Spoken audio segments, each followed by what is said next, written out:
Antônio se esgueirou por uma saída próxima para a rua e logo se lançou em uma empreitada difamatória de Arnoldo. Sabia que este não lhe perdoaria o escândalo da noite anterior e não via como os dois poderiam continuar a conviver. Uma coisa era certa. Vivia seus últimos dias como assalariado do comerciante.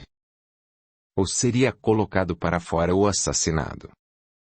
Decidido, visitou vários parceiros de negócios de Arnoldo e fez-lhes um relato de pai indignado, entremeado de revelações de condutas estranhas que presenciara ao longo do tempo em que servira ao comerciante.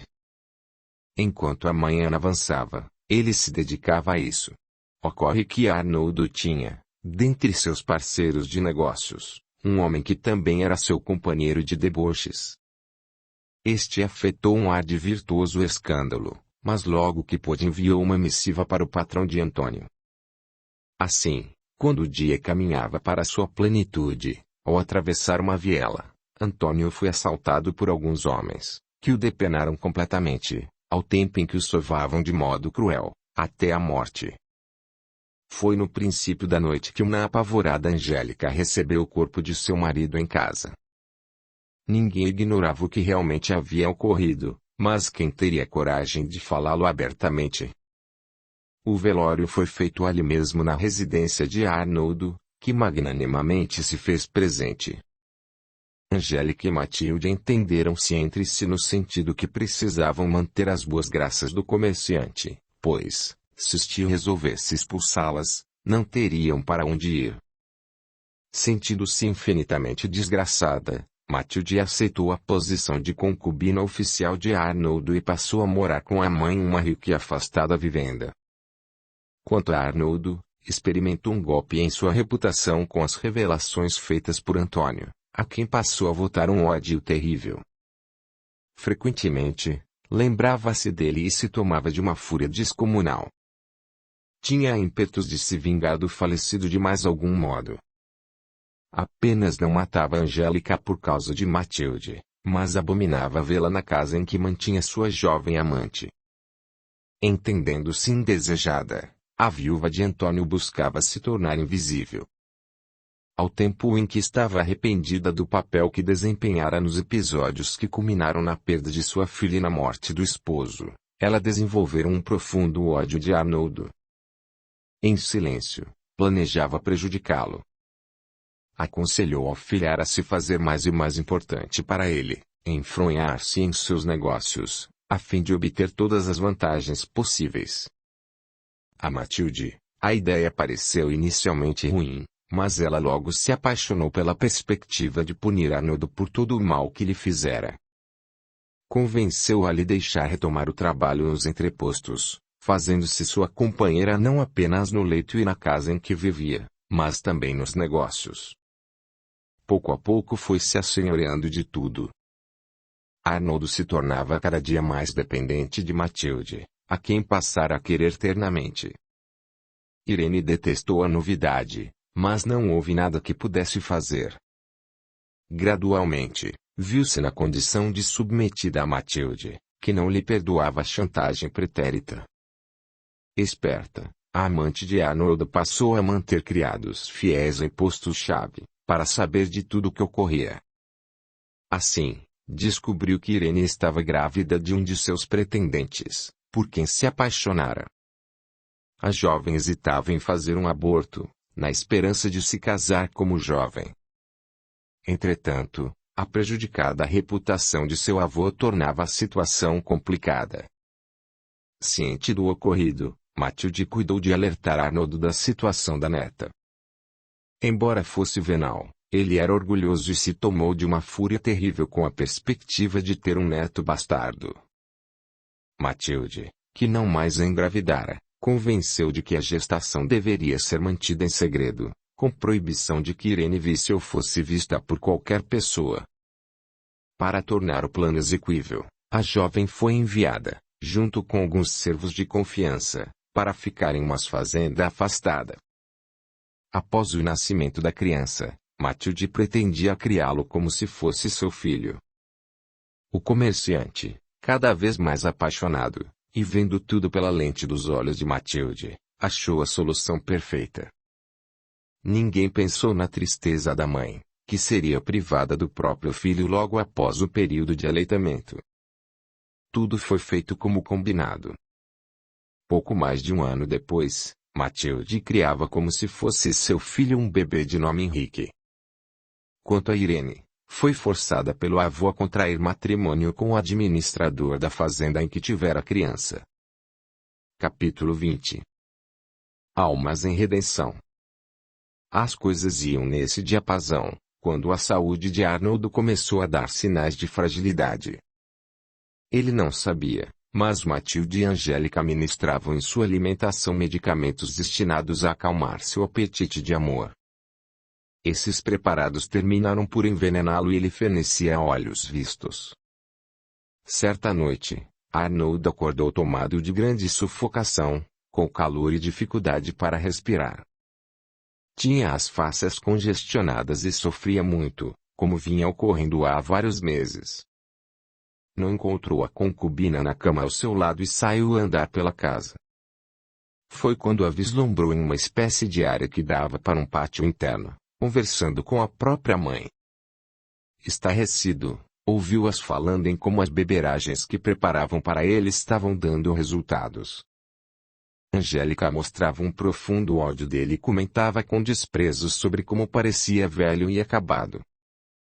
Também desfilou pela conversa o domínio que a moça tinha dos negócios e de como estava preparada para tomar conta de tudo. Tomado de profunda ira, ele entrou no campo de visão das duas, que levaram um imenso susto. Vocês estão me envenenando. E você está se preparando para me roubar, Matilde. Pois vou colocar as duas na cadeia, vou destruir a vida de vocês. Entendendo-se descobertas em seu plano, elas ficaram apavoradas e nem procuraram fingir. Trocaram um mudo olhar de terror, enquanto Arnold se encaminhava para o exterior da residência. Em um ato de desespero, Angélica correu atrás dele e, no ímpeto de segurá-lo, derrubou-o, pois o homem estava mesmo bastante fraco. Ele caiu e desmaiou, pois batera com a cabeça em uma pedra. Apavoradas, mãe e filha não sabiam o que fazer e decidiram conduzi-lo ao leito, enquanto estava desacordado. Cientes de que a vingança seria cruel, se o comerciante tivesse condições de empreendê-la, passaram a drogá-lo para que permanecesse inconsciente boa parte do tempo, e confuso na outra parte. Arnold já estava bastante enfermo, em decorrência do longo envenenamento a que fora submetido. Não era de se esperar esse resultado, mas ele reagira muito negativamente aos preparados que Angélica havia adquirido e começado a ministrar há alguns meses. O homem não mais saiu do leito, onde ficava delirando. Ele se confundia com o ocorrido e guardava a imagem de Matilde planejando sua perda. Delirava e chorava, afirmando amá-la. Ora se perdia em declarações de amor, ora em promessas de vingança e palavras de ódio. Compreensivelmente, a criadagem fácil se convenceu de que ele estava louco. Sentindo-se terrivelmente culpada, Matilde cogitava parar com aquilo e enfrentar as consequências, mas Angélica a demovia. Lembrava que ele matara o esposo e pai de ambas, e que haveria de torturá-las de modo terrível, caso se recuperasse. Como a moça já havia presenciado muitas maldades de Arnold, ela hesitava e continuava a fazer o triste papel de envenenadora de seu amante.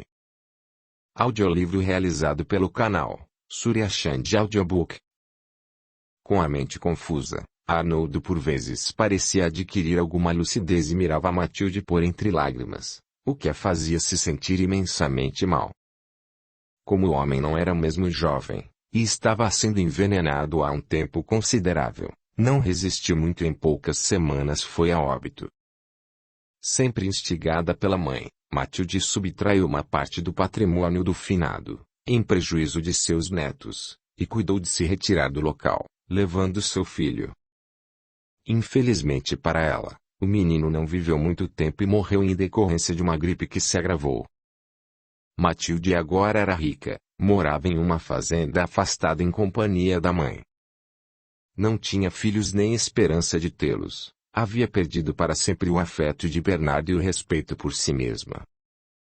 Tinha certo horror de si própria por tudo o que fizera, e não gozava de paz alguma. Felizmente para ela, começou a se interessar pelas crianças pobres das famílias que viviam nas cercanias de sua fazenda. Gradualmente, tomou-se de extremo amor por elas, de quem cuidava com enlevo. Lembrava-se do filho que matara em seu ventre, do filho que roubara de Irene e morrera em seus braços, e chorava bastante. Também pensava muito no triste papel que desempenhara, na imagem final que ofertara a Bernardo, a quem havia decepcionado de modo cruel. Igualmente se arrependia de tudo o que se relacionava a Arnoldo, desde o princípio até o último dia. Era essencialmente uma mulher arrependida e com a consciência extremamente pesada, que não tinha paz. Sua dedicação às crianças, em quem pensava ver os meninos que perdera, era seu único lenitivo. Matilde envelheceu precocemente em meio a tantas dores morais, tornando-se fisicamente frágil muito antes do que seria normal. Morreu antes de sua mãe, em decorrência de uma forte pneumonia que apanhara. A pobre Angélica, também ela já imensamente arrependida de tudo o que fizera, gastou seus últimos anos a pensar em seus atos.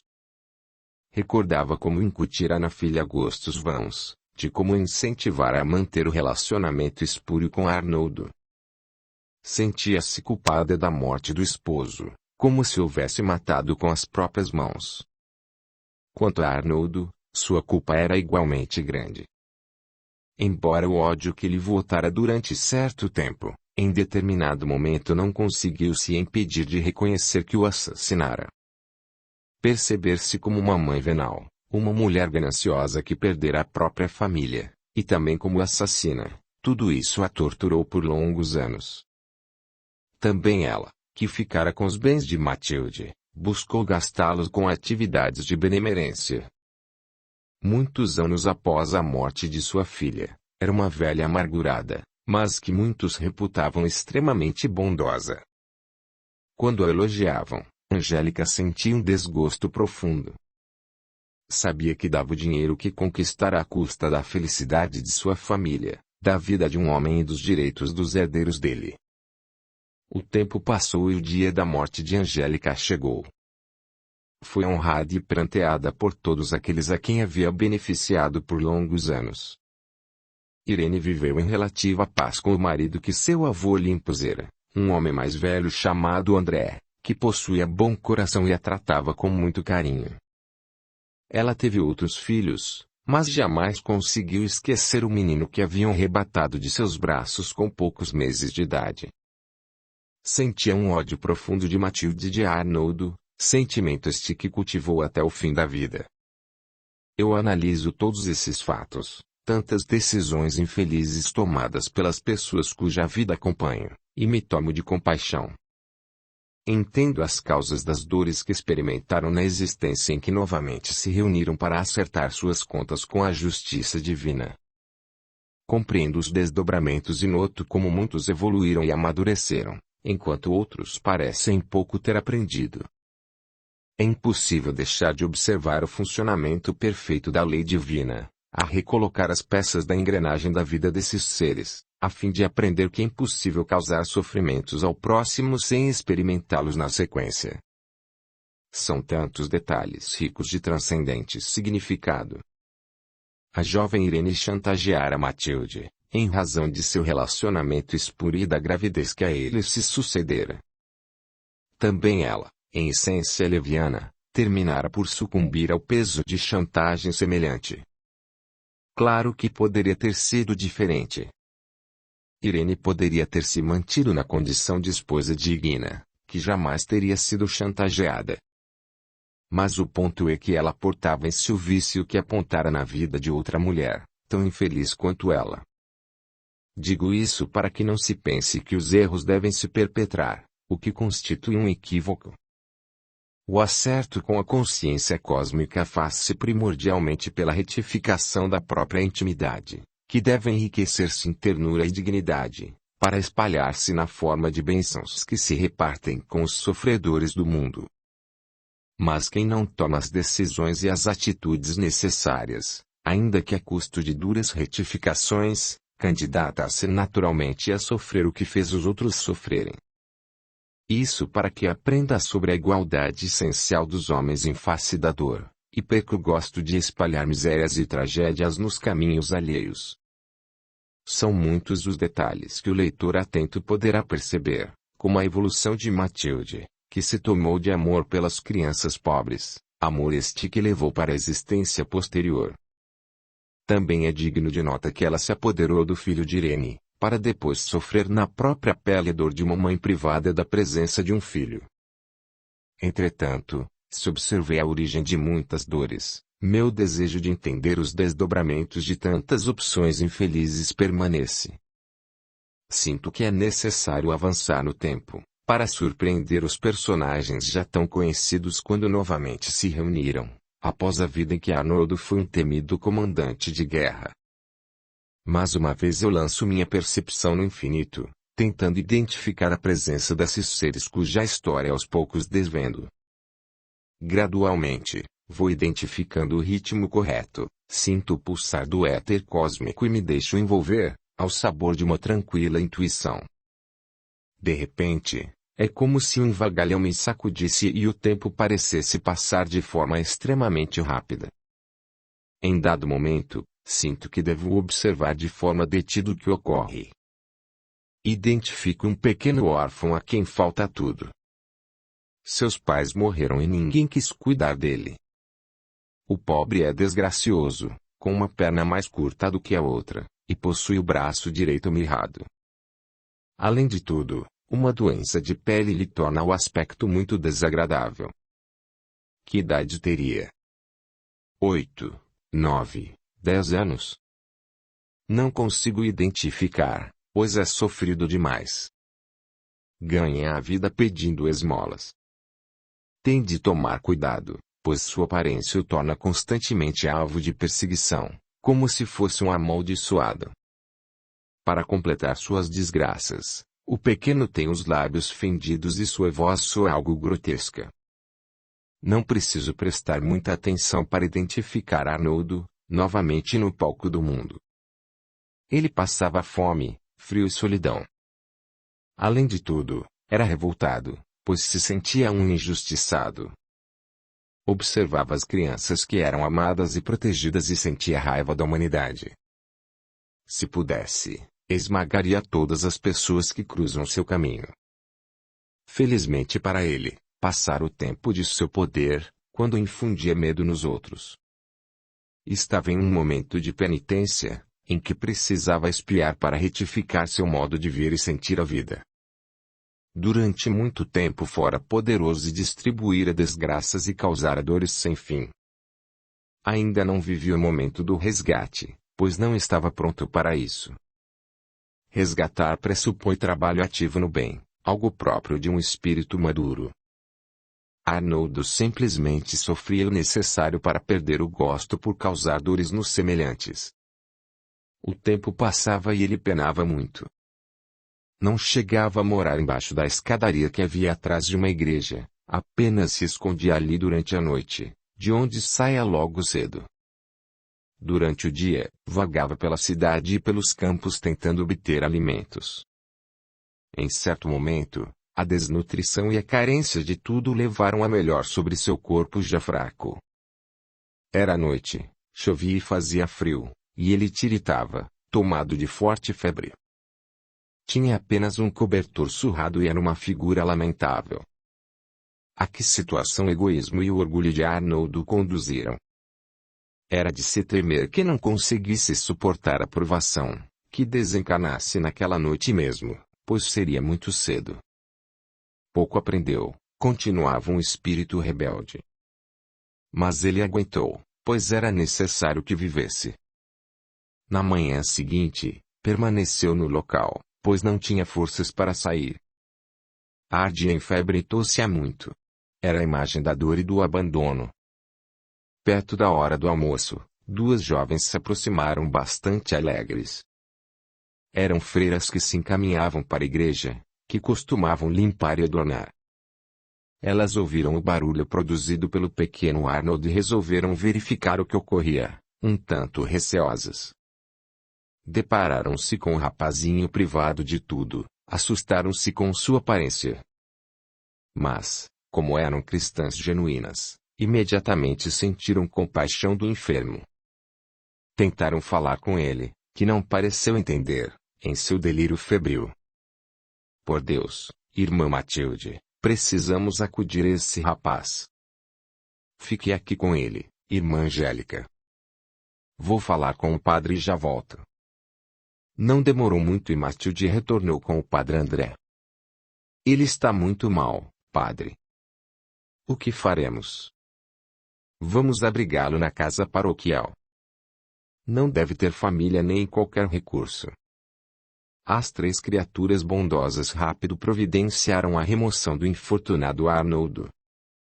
Ao final da tarde daquele mesmo dia, ele estava instalado em um anexo da casa paroquial, onde o padre tinha o hábito de acolher viajantes, enfermos, necessitados em geral. Banhado, medicado e aquecido, o rapaz continuava muito mal. Matilde decidiu ficar vigiando o enfermo durante a noite. Ela lutava consigo mesma e se sentia mal por experimentar certa antipatia por Arnoldo. Entristecida, pensava que era uma má cristã, por ter prevenção contra um indigente privado de tudo. Mas ao mirá-lo algo dentro dela se revoltava. Experimentava uma mágoa estranha, certo rancor que não conseguia entender. A moça chegou a chorar por achar que era a aparência do mendigo que a incomodava e a fazia antipatizar com ele. Ela orou longamente no correr da noite, rogando a Deus que socorresse o rapaz e ajudasse a vencer aquele sentimento estranho. Fez a solene promessa de que, se o enfermo melhorasse, iria se dedicar a ajudá-lo, faria de tudo para superar o desconforto tão estranho que experimentava ao mirá-lo. Arnoldo resfolegou, suou e sofreu a noite toda, sob o olhar de Matilde, que lutava consigo própria para ter compaixão e não ojeriza. Ela desfiou o rosário, implorando à Virgem que a auxiliasse a ser uma boa cristã. Suas orações surtiram efeito, pois pela manhã Arnoldo parecia estar melhor. Ele recuperou a consciência e observou a jovem freira que dormia sentada a seu lado, com o rosário na mão. Sem saber o motivo, sentia certa intimidade ao observá-la, como se a conhecesse de algum lugar. Notou suas faces, que lhe pareciam tocadas de certa pureza, e ficou triste. Nisso, Matilde acordou e o percebeu a mirá-la. Experimentou uma impressão penosa sob aquele olhar, mas estava decidida a gostar dele e ampará-lo, sob o signo do Cristo. Sorriu para o enjeitado, que não se recordava de alguma vez ter recebido qualquer carinho. Vejo que está melhor. Temi por sua vida e velei por você durante toda a noite. Como se chama? Arnoldo. A moça segurou um estremecimento ao ouvir a voz desagradável e lutou para manter um sorriso no rosto. Logo ela estava alimentando Arnoldo, com carinho e atenção, embora seu íntimo continuasse tumultuado. O rapazinho não estava acostumado a falar, pois ninguém se ocupava dele havia muito tempo. Mas Matilde começou a lhe fazer perguntas, com voz suave, e pouco a pouco foi se desvelando uma vida de misérias e humilhações. A freira ficou chocada com a quantidade de dores já vividas por aquele adolescente e seu coração se enterneceu. Entretanto, ela vivia uma contradição, que não conseguia entender. Um lado seu, humano e cristão, sentia piedade e desejo de auxiliar. Outro, que lhe causava certo horror, parecia se rejubilar com o relato de dores do enfermo, como se fosse alguém muito detestado. A moça vivia um calvário moral e seus olhos brilhavam de lágrimas de decepção consigo própria. Já Arnoldo, acostumado a ser brutalizado, escorraçado, quando não espancado, viu aquelas lágrimas e começou a soluçar. Era a primeira vez que algum ser humano parecia gostar dele. Sim, pois seus pais, que haviam morrido fazia vários anos, consideravam-no um castigo divino, por suas enfermidades. Ao ver Arnoldo chorando, Matilde ficou ainda pior. Teve vontade de lhe fazer um carinho, mas isso parecia demais para ela. Confortou-o, prometeu que buscaria ajudá-lo, disse que o padre André era uma santa criatura, que seguramente se interessaria por ele. Após um tempo, Matilde foi embora e deixou Arnoldo perturbado. Era um adolescente frágil e enfermo, mas com a sexualidade desabrochando em caráter perturbador. Ele era complexado, cheio de recalques, e sua mente se desnorteou com a ideia de que aquela freira que lhe parecia a mulher mais linda do mundo gostasse dele. Pouco tempo depois, Matilde estava chorando em um recanto da casa paroquial, quando o padre entrou e a encontrou. O que houve, irmã? Ah, padre, eu sou uma péssima cristã. Por que diz isso? Não consigo ver nada de péssimo em você. Padre, já que me pergunta, serei sincera. Sabe, aquele rapazinho que recolhemos debaixo da escada da igreja? O que há com ele? Piorou. Não, ele está melhorando. O problema é comigo. Às vezes, eu acho que o detesto. Ele acaba de me contar as imensas tristezas de sua vida. Uma parte de mim lamentou muito e pensou como deve tudo ter sido difícil. Fiquei com vontade de ajudar o rapaz. Mas outra parte, que vergonha. Outra parte ficou cinicamente satisfeita, como se eu julgasse merecedor do sofrimento. Ao dizer isso, ela rompeu em fortes soluços, pois estava mesmo muito decepcionada consigo mesma. Matilde, não se entristeça nem se impressione muito com isso. Somos todos contraditórios. Às vezes, ouvimos a voz dos anjos, outras, a da tentação. O importante é o que você faz. Isso é que define o cristão. A conduta. Você foi boa com ele? Eu tentei, padre. Dei-lhe comida, falei com ele, confortei-o, mas me sentindo um pouco hipócrita. Não há hipocrisia em você. Ele me parece tão repulsivo e tenho tanta vergonha por isso. Bonito ele não é mesmo. Mas amar gente bonita e educada é fácil. O desafio é amparar os enjeitados do mundo. Acho que devemos fazer um trato. Que trato? Vamos nos apoiar para amar e amparar o rapazinho. Será o nosso desafio, que venceremos juntos. Ah, padre, o senhor é muito bom. Sei que não precisa de ajuda para amar ninguém e apenas quer me ajudar. Trato feito, então? Sim, trato feito. A partir daquele dia, os dois se empenharam em demonstrar carinho para Arnoldo. Cuidavam dele, conversavam, davam atenção. O jovem se sentia reviver. Angélica rapidamente aderiu ao plano. Também ela não simpatizava muito com o enfermo e achara o programa bom. Foi um desafio que as freiras se impuseram, o de amar incondicionalmente e de amparar aquele que surgira de repente em seu caminho, nas condições mais desfavoráveis. Matilde falara a verdade quanto à natureza do padre. André era um homem genuinamente bom, um exemplo de sacerdote, ativo, decidido, mas nem por isso ingênuo. Ele não demorou para verificar que Arnoldo se emocionava com a presença de Matilde. Logo o moço estava curado da enfermidade que o prostrara, mas permaneceu no local, como um protegido do trio. Decidido, o padre André começou a catequizá-lo, no sentido específico de conferir-lhe educação moral. Nunca ninguém se ocupara disso e Arnoldo era completamente tosco, inclusive quanto a questões elementares de convívio e de higiene. Foi uma árdua e longa tarefa, na qual se fez presente a importância de respeitar as mulheres.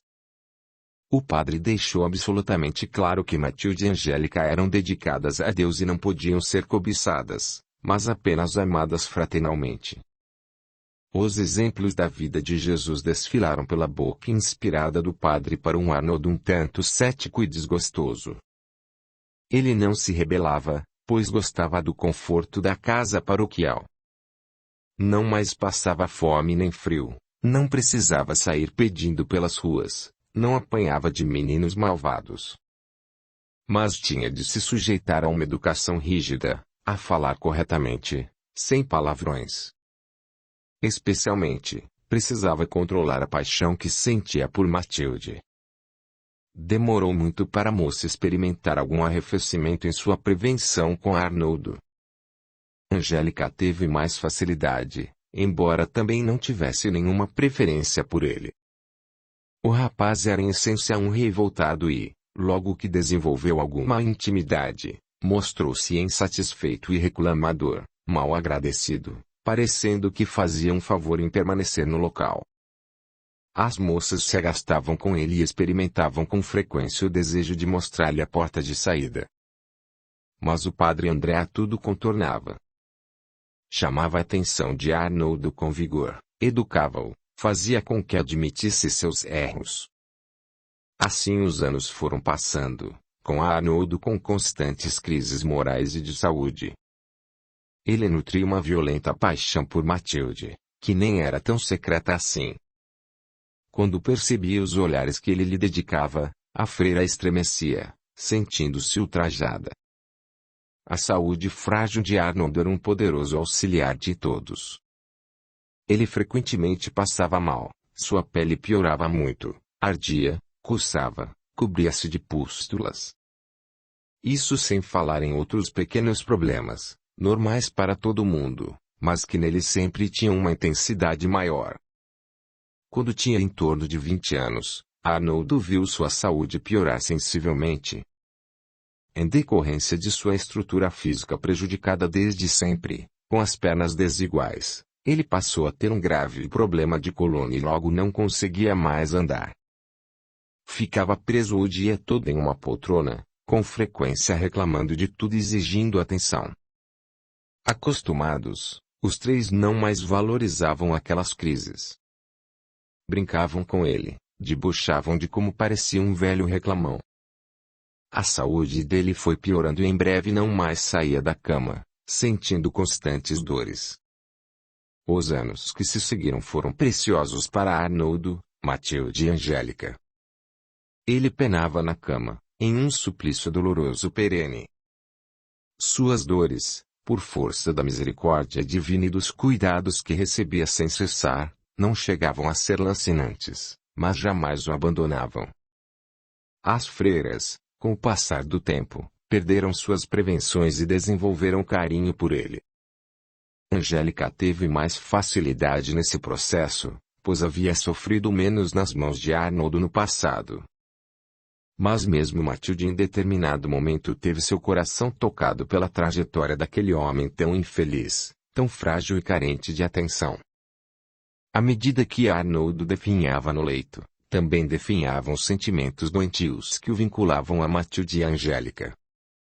Nos últimos tempos, Matilde sentia sincera ternura por Arnoldo, orava por ele, encontrava prazer em ler para distraí-lo, em conversar com ele por tempo prolongado. O padre André jamais cansava de ministrar lições evangélicas àquela alma perturbada que aos poucos ia parando suas piores arestas. Tantas dores, tantas desilusões, tantos sonhos que não conseguira realizar minavam a antiga dureza do coração de Arnoldo. Quando ele faleceu, perto dos 30 anos, foi sinceramente pranteado por Matilde, Angélica e André, que o consideravam um amigo. Eles jamais deixaram de se lembrar do enfermo de que haviam cuidado e de orar em sua intenção durante o resto de suas vidas. Foi uma existência de importantes expiações e ajustes, mas claramente ainda insuficiente para ornar Arnoldo dos valores necessários à obra de sua redenção. Ele perdera a dureza, a crueldade, tornara-se mais suave, mas continuava egoísta e leviano. Em seu coração, durante todo aquele período, mantivera pensamentos profanos em relação a Matilde. Com o tempo, passara a ocultá-los melhor, pois compreendera que a freira merecia seu respeito. Como desrespeitar alguém que cuidava dele o tempo todo? Era sua amiga como nunca antes, ninguém o fora.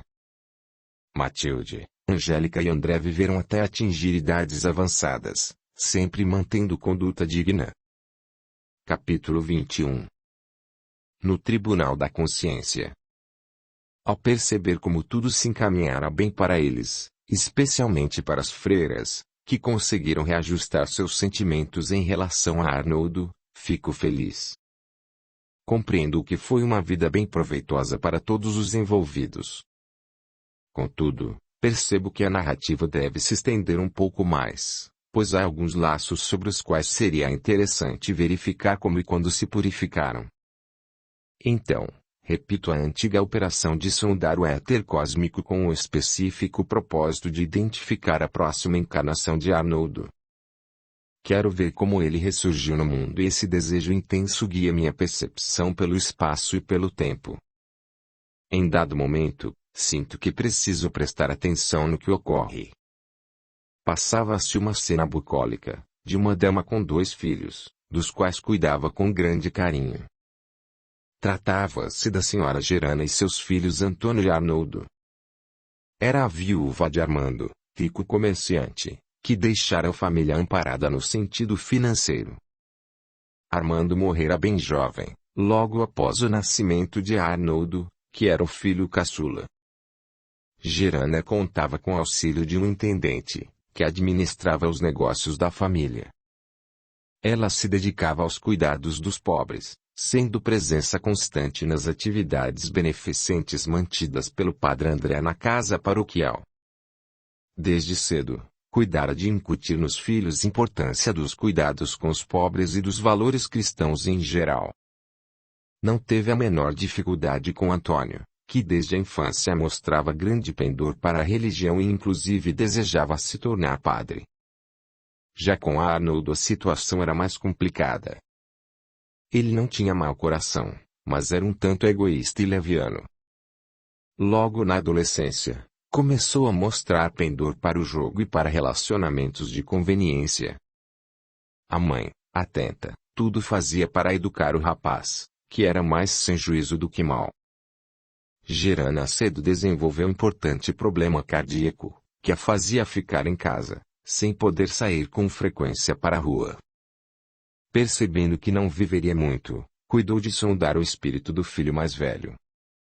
Antônio, meu filho, sinto que não viverei muito. Não diga isso, mãe. É verdade.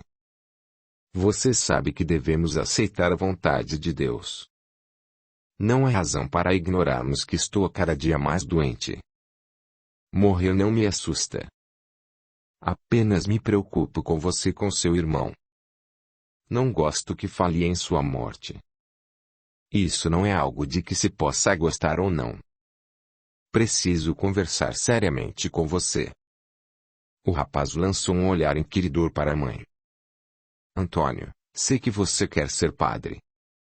É verdade. Já que estamos falando nisso, vou abrir meu coração.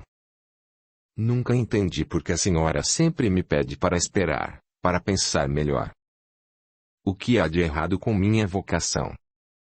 Não há nada de errado. Ela é linda e muito me alegra. A questão é que estou sentindo minhas forças decaírem faz muito tempo. E temo por Arnoldo, se você não estiver perto dele. Os olhos de Antônio brilharam ao compreender a que a mãe aludia. Ele não tem muito juízo, precisa de alguém que cuide dele, que o oriente. Quando eu me for, se você estiver no seminário ou em alguma paróquia distante, temo que se perca. Então, a senhora acha que não posso ser padre? Ao contrário, acho que deve ser. Apenas peço que antes ensine a Arnoldo a respeito dos negócios da família. Você está inteirado de tudo, sempre gostou de trabalhar nos armazéns. Seria um sacrifício grande demais. Não, não é, mãe.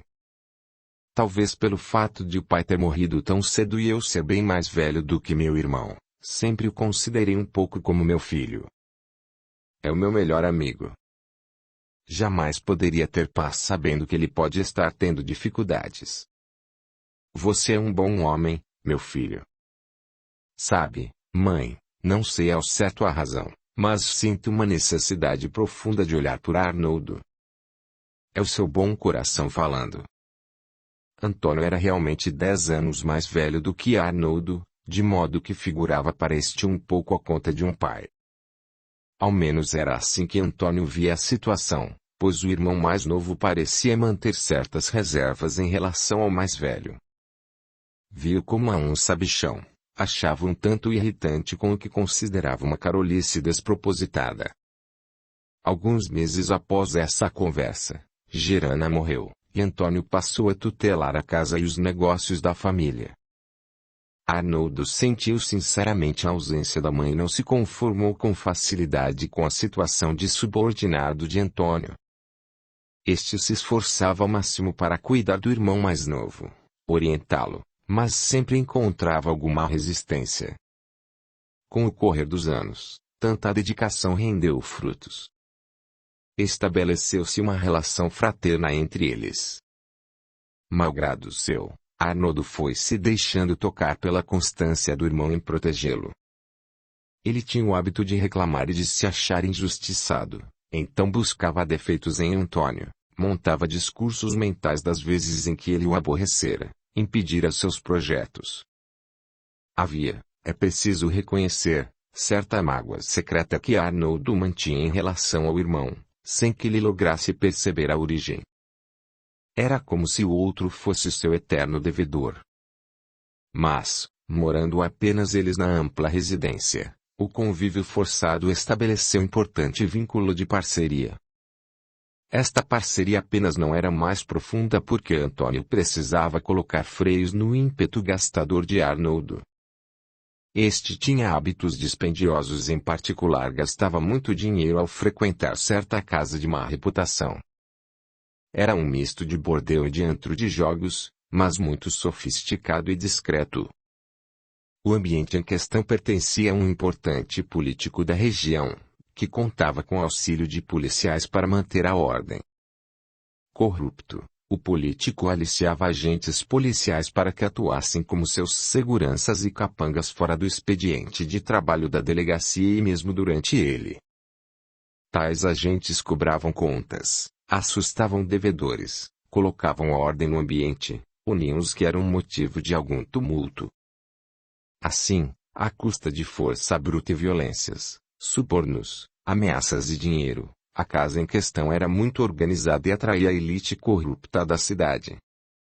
Arnoldo estava entre os frequentadores habituais e com isso gastava muito dinheiro. Percebendo que o irmão dilapidava a parte que lhe cabia na herança, Antônio resolveu ter uma conversa séria com ele. Para tanto, ficou esperando que Arnoldo chegasse após uma de suas noitadas. Este chegou em plena madrugada, mas alterado demais pelo álcool e cansado em excesso para tratar de qualquer coisa séria. Paciente, o irmão cuidou dele, fê-lo banhar-se, preparou-lhe um café, ajudou-o a deitar-se, com uma paciência de santo. Em seu coração, Antônio se sentia responsável pelo irmão, cuja vida e bem-estar eram para ele os bens mais preciosos. Entendia que ele não era mau, apenas jovem e inconsequente. Quando o tempo passasse, haveria de amadurecer. Decidido a colocar um ponto final nas dissipações de Arnoldo, Antônio não foi trabalhar naquela manhã, como era seu hábito. Os dois irmãos trabalhavam nos armazéns da família, embora Arnoldo fizesse sem muito afinco. Tinha compromissos sociais em excesso, passava mal com frequência, em razão de suas noitadas de orgias, jogos e bebedeira. Quando acordou, perto da hora do almoço, Arnoldo deu de cara como o irmão, sentado em uma cadeira a mirá-lo. Nossa, você parece uma assombração aí me olhando. Você diz isso porque ainda não se olhou no espelho. Precisa criar juízo, meu irmão. Sua saúde não vai durar para sempre, nesse ritmo. Lembre-se de que nossos pais morreram cedo. Não me rogue praga. Não estou rogando pragas, mas alertando. O que faz aí, parado como uma estátua, a me observar? Precisamos falar sério. E, lá vem bronca, de novo. Antônio, vou lembrá-lo mais uma vez de que não é meu pai nem me sustenta. Não pode ficar chamando minha atenção. Tem razão, mas há uma coisa que posso fazer para ajudá-lo a tomar juízo. Arnoldo não gostou do tom firme utilizado pelo irmão e disse que estava mal. Paciente, Antônio esperou que ele se asseasse, tomasse um café, mas não se afastou, decidido a tomar as rédeas da situação. Finalmente, os dois se sentaram para conversar em um gabinete privado. Com ar de enfado, levemente provocador, Arnoldo encarou o irmão. O que pretende fazer comigo? Colocar-me de castigo? Gostaria muito de fazer algo assim, pois você anda merecendo. Mas está velho demais para isso. Sim, sou um homem adulto e mando em minha vida. Com efeito, mas preciso alertá-lo sobre sua situação financeira. Os olhos de Arnoldo brilharam algo incomodados. Desde que nossa mãe morreu, você tem gastado excessivamente. A continuar nesse ritmo, em breve não terá mais nada. Somos muito ricos. Eu sou rico, você não é mais tanto assim. Tem tirado adiantamentos demais sobre os negócios, a ponto de colocar em xeque nossa sociedade. Se não fosse eu colocar dinheiro, estaríamos passando por dificuldades com os fornecedores. Ainda assim, devo ter muito dinheiro. Não posso estar pobre. Ainda não está, mas logo ficará, se continuar gastando nesse ritmo. Da minha vida cuido eu. Sim, mas do seu dinheiro eu vou cuidar de agora em diante. Era só o que me faltava. Tente mexer em meu dinheiro para ver o que lhe acontece. Você parece ter memória curta. Lembra-se do testamento de nossa mãe. Fiquei como administrador dos bens da família. Você só terá acesso pleno a seus bens ao completar 30 anos. Por enquanto, eu o deixei agir com liberdade, na esperança de que criasse juízo ao administrar o que é seu. Contudo, parece que sou eu quem está agindo de forma desajuizada. Arnoldo estava boquiaberto. Sempre considerar o irmão meio fraco, jamais esperara vê-lo tão firme. Doravante eu fixarei uma mesada para você. Está proibido de tirar adiantamentos dos negócios e de receber qualquer dinheiro de lá, for o que lhe darei. Fixarei uma quantia generosa, suficiente para que viva com dignidade. Tem tudo de que precisa aqui em casa. Claro que terá de maneirar com as noitadas, especialmente com suas jogatinas. Seguiu-se uma terrível insubordinação de Arnoldo, que bradou, xingou, fez-se de ofendido, mas sem o menor sucesso. Antônio estava decidido e não se deixou abalar. O problema é que Arnoldo devia muito, especialmente em razão de sucessivas perdas que sofrera nos últimos dias nas mesas de jogo. Ele tentou subornar alguns empregados dos armazéns, para que burlassem as ordens do irmão, mas não teve êxito. Antônio era respeitado demais, e as razões fundadas que o moviam eram de todos conhecidas. Poucas semanas depois, Arnoldo deixara de sair à noite.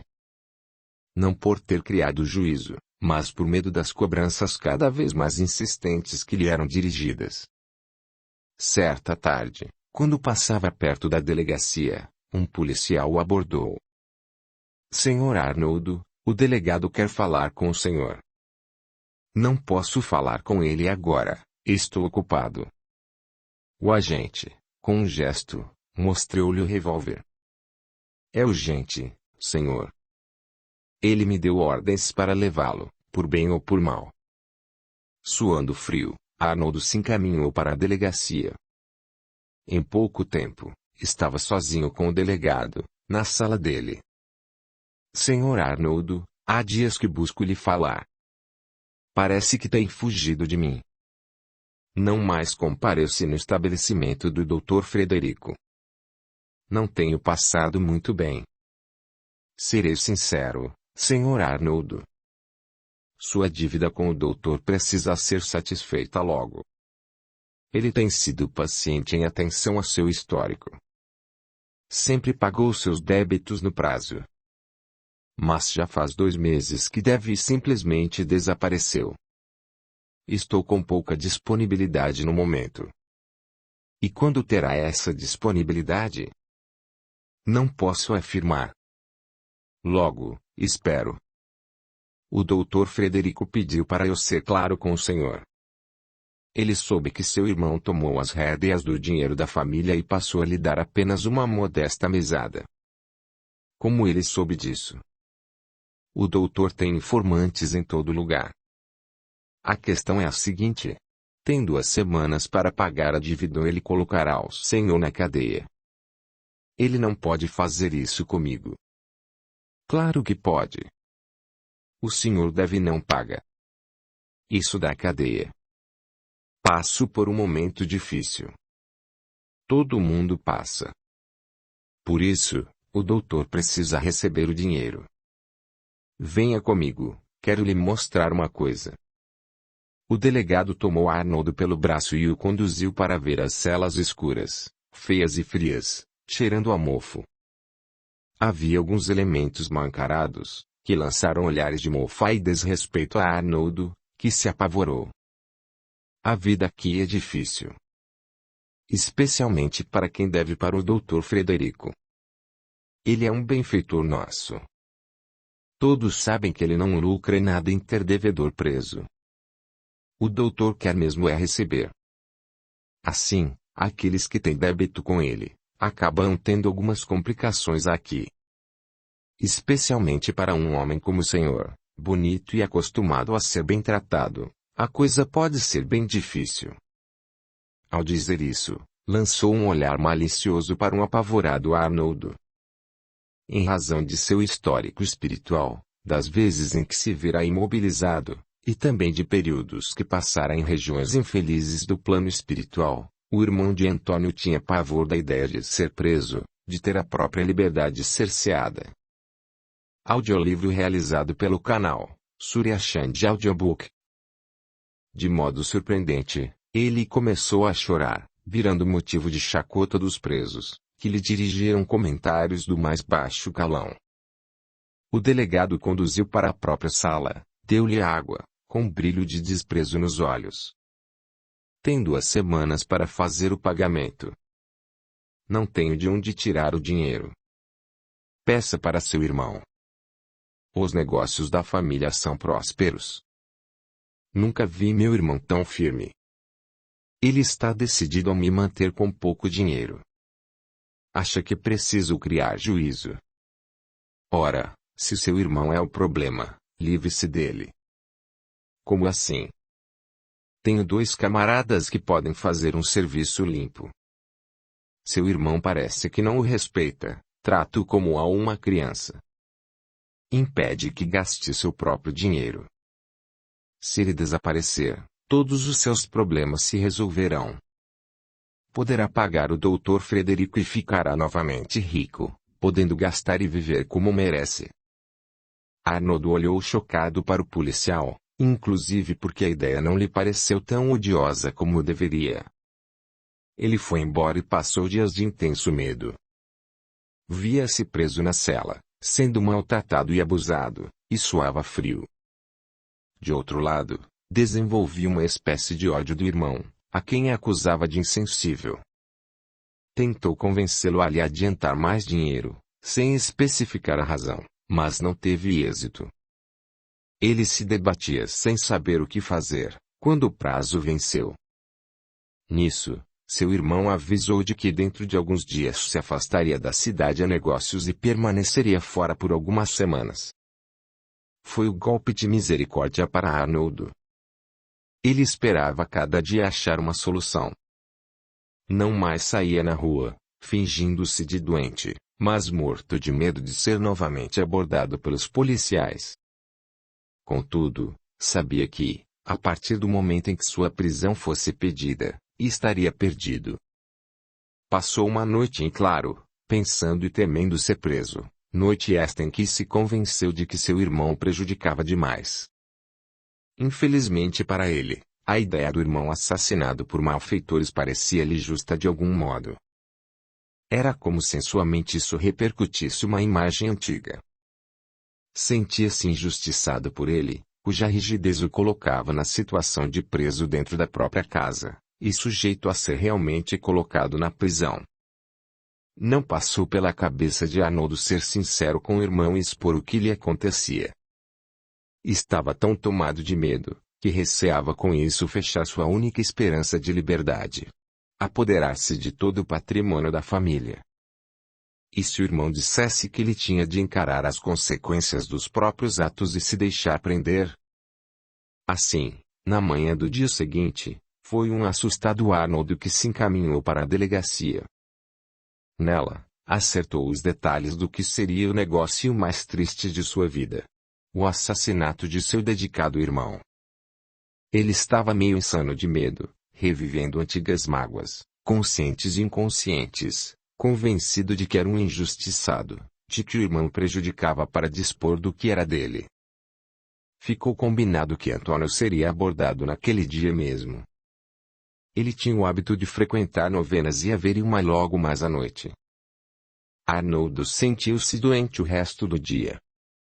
Foi trabalhar nos armazéns e, para sua tortura, o irmão convocou para ficar perto dele o tempo todo. Arnoldo, percebo que está mais refletido, mais moderado. Não tem saído mais, fica em casa. Estou feliz com sua mudança. Um sorriso triste recebeu essa informação. Antônio partilhou informações sobre os negócios com Arnoldo, instruiu-o, brincou com ele, contou de seus planos para expandir os empreendimentos. Havia ternura e confiança no irmão mais velho. Naquela noite, eles jantaram juntos e Arnoldo teve o ímpeto de reter o irmão, de não deixá-lo ir à igreja. Chegou a sugerir isso, timidamente e de forma indecisa. Mas Antônio disse que tinha necessidade de ir à igreja, de alimentar-se espiritualmente. Desconfortável ao extremo, mas temeroso de ir para a cadeia, Arnoldo não tomou nenhuma atitude para impedir a saída do irmão. A partir do momento em que se viu sozinho, começou a sentir uma tortura moral infinita, que haveria de ser o estopim de sua evolução espiritual. Ele se recolheu a seus aposentos, suando frio. Chorou, gritou, debateu-se e angustiou-se sem medida, enquanto as horas passavam. Tinha receio de sair de seu quarto e confirmar que o irmão não retornara. Pela manhã, criou coragem e foi para o quarto de Antônio. Quando viu sua cama intocada e o aposento em silêncio, sentou-se no chão, completamente sem forças para continuar em pé, tomado de uma tristeza sem fim, de um remorso extremo. Tentava se convencer, sem muito sucesso, de que fizera a única coisa que pudera, que não tivera alternativa. Em sua mente, uma voz lhe indagava o que sua mãe pensaria se viesse a saber do ocorrido. A ideia de rever a mãe o apavorava sobremaneira.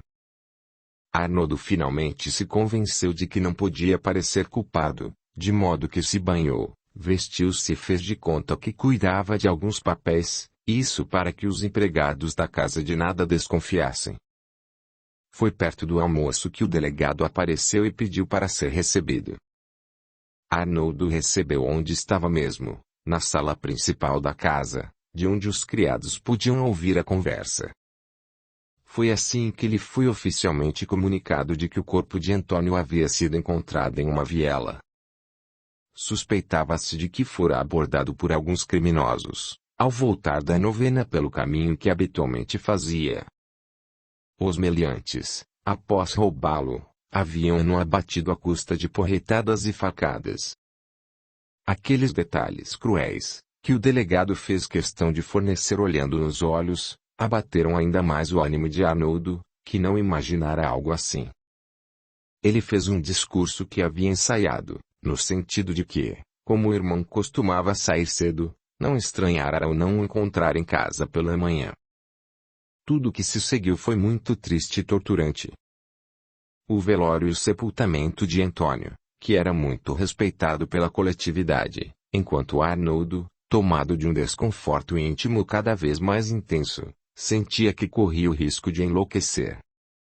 Ele buscava se convencer de que não tivera alternativa, mas sua consciência não o deixava em paz.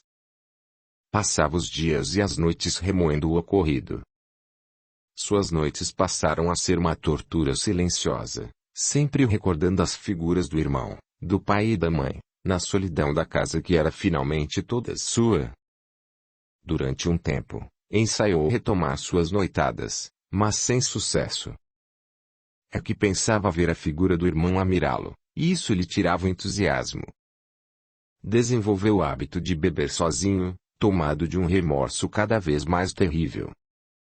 Sua consciência já não mais admitia a desculpa e ele um dia se convenceu de que teria sido preferível ir para a cadeia, sofrer fisicamente tudo o que fosse preciso, ao invés de ter de lidar com a consciência pesada pelo assassinato do irmão.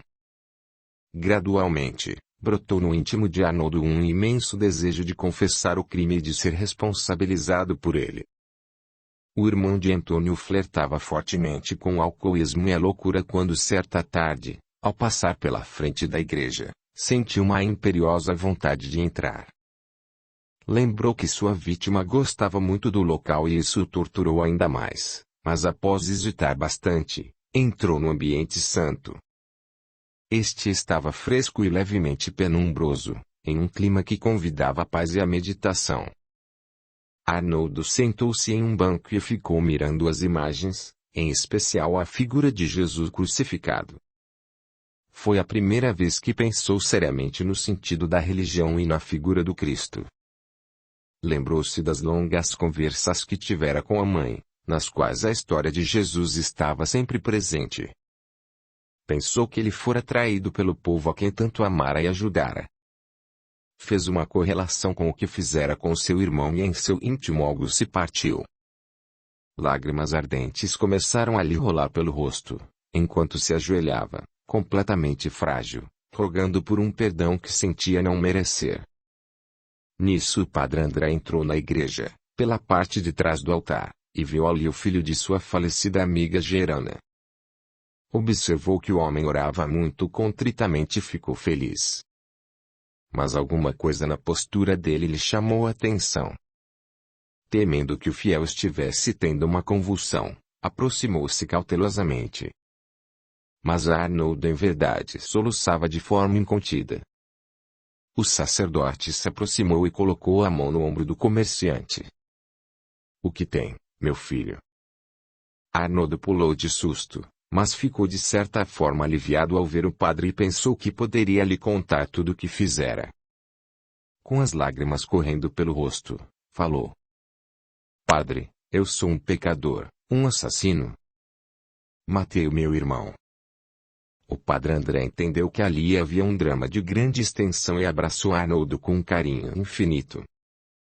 Sentindo-se acolhido, este chorou longamente, até se acalmar um pouco. Felizmente, não havia mais ninguém na igreja. Mas o sacerdote, cauteloso, ofereceu-se para ouvir Arnoldo em confissão na casa paroquial, que ficava ao lado da igreja. Assim, poucos instantes depois eles deixavam o local. A residência do padre também era um local de grande paz. Ele colocou os paramentos e se dispôs a ouvir a confissão em seu próprio quarto, em clima de total intimidade. Ali, junto daquela alma bondosa, que já o amparara no passado longínquo, Arnoldo foi tomado de uma profunda sensação de familiaridade e abriu o coração. Contou todo o drama que vivera, sem ocultar nenhum detalhe nem buscar minimizar o ocorrido. Despiu sua alma, chorou longamente e se sentiu melhor. O padre ouviu com carinho e tristeza, lamentando saber o terrível drama que abatera aos filhos de Gerana. Sim, pois se Antônio morrera, Arnoldo era ainda mais infeliz, pois tinha de conviver com a consciência pesada pelo fratricídio. André era um homem sábio e buscou encaminhar aquela alma torturada pelo caminho de um arrependimento sadio. Lembrou de que o irmão falecido era muito religioso e, seguindo os exemplos da mãe de ambos, dedicava-se ao socorro dos pobres. Além das orações e penitências de praxe, deu orientações específicas para que Arnoldo pudesse alcançar o perdão que ele podia ofertar. Que seguisse os exemplos do irmão falecido e o substituísse, em alguma medida, nas coisas boas que fazia. Dissuadiu de se entregar à polícia, argumentando que seria mais útil trabalhando, produzindo e auxiliando com a fortuna da família os menos favorecidos. Era um programa completamente novo, e Arnoldo começou a segui-lo sem muita convicção, movido mais pela ascendência do padre sobre ele do que por qualquer outra coisa. Mas aquela conversa e amizade que facilmente estabeleceu com o sacerdote foram sua salvação. Ele nunca chegou a ficar em paz, no restante de sua vida, e tinha de lutar com a lembrança do que fizera. Entretanto, a tutela do bom sacerdote auxiliava grandemente. Era como um pai que encontrava e a quem gostava de obedecer. Arnoldo não viveu muito tempo. Cedo desenvolveu um problema cardíaco, à semelhança da mãe, e veio a falecer ainda antes dos 40 anos. Contudo, algo muito importante ocorrera em seu íntimo, ao peso do pungente remorso decorrente do assassinato do irmão. Passara a se interessar por religião, tomara horror de noitadas e jogatinas e desenvolvera certo temor de causar mal aos outros. Era como uma espécie de fobia, bem longe ainda do equilíbrio, mas que deveria guiá-lo no futuro. Isso o ajudaria a tomar as resoluções e as atitudes necessárias ao projeto de reajuste que o esperava nas encarnações seguintes. Capítulo 22. Do invisível. Ao terminar a narrativa, penso como Arnoldo evoluiu durante a sucessão de suas vidas terrenas. Durante muito tempo, fora extremamente cruel e matara e infelicitara muitas pessoas. À custa de sofrimentos, na última encarnação narrada, bastara um assassinato para arremessá-lo nos braços do mais profundo e fecundo arrependimento. É impossível deixar de anotar a sabedoria e a bondade de Deus, que concede tantas oportunidades quantas seus filhos necessitem para se redimir. Arnoldo precisara primeiro se acertar com Matilde e Angélica, e para isso renascer em condições muito desfavoráveis. O fervor religioso das duas, que lhes inspirara o desejo ardente de gostar do próximo e de ampará-lo, auxiliar o reajuste. Feito este, surgira o momento de Arnoldo e Antônio se cruzarem pelas veredas do destino. Eles tinham um histórico de desavenças e golpes trocados e era necessário que se acertassem. O futuro reserva o momento em que retomarão em um contexto feliz a fraternidade ensaiada no passado. Na última existência descrita, movido pelo remorso do que fizera com o comandante, Antônio desde cedo sentira pelo irmão mais moço carinho e responsabilidade. Já Arnoldo, ainda imaturo espiritualmente, guardava em si antigas mágoas inconscientes. Em sua vida como comandante, acalentara na mente por muito tempo a imagem de Antônio sendo morto por malfeitores a quem ele agenciava. Essa imagem infeliz nutrida por Arnoldo ficara gravada em seu psiquismo e brotou em um momento de crise, facilitando sua queda.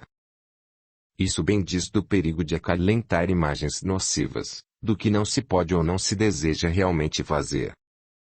Elas podem criar raízes em um momento crítico e emergir a consciência, como se fosse algo natural ou aceitável. A narrativa das encarnações de Matilde, Arnoldo e seus companheiros, amigos ou inimigos, traz importantes lições sobre como o espírito pode complicar seu destino por leviandades. Feita a semeadura, a colheita se torna imperiosa. Um vínculo que se decide estabelecer, de forma doentia, persiste ao menos até ser saneado e se purificar. Matilde caminhava ao meu lado, no curso de algumas vidas, até que certas opções suas a fizeram se distanciar para viver outras experiências. Tal evidencia a falsidade da teoria que pretende que algumas almas são desde o princípio destinadas a evoluir em conjunto, como companheiras inseparáveis. Esse companheirismo pode ou não estabelecer-se, manter-se ou não, a depender da vontade dos envolvidos. Hoje Matilde evolui ao lado de Arnoldo, que é o seu companheiro. No presente momento, formam um casal equilibrado no mundo, que vive segundo os valores cristãos e educa seus filhos com carinho e responsabilidade. Sinto por ambos uma ternura de irmão, quem sabe de pai, e os observo felizes em sua jornada rumo à redenção. Fim. Este audiolivro representa uma contribuição do canal Surya Chand Audiobook, para aqueles que necessitam, como é o caso dos deficientes visuais, e como forma de acesso e divulgação para todos. Seja membro do canal, e dê o seu apoio ao trabalho realizado com muito carinho para você. Se inscreva, ative o sininho, e clique em todas, para receber as notificações de novos audiolivros. Curta, comente, compartilhe, e deixe o seu gostei, assim você estará ajudando o canal a crescer. A gratidão é o caminho da evolução.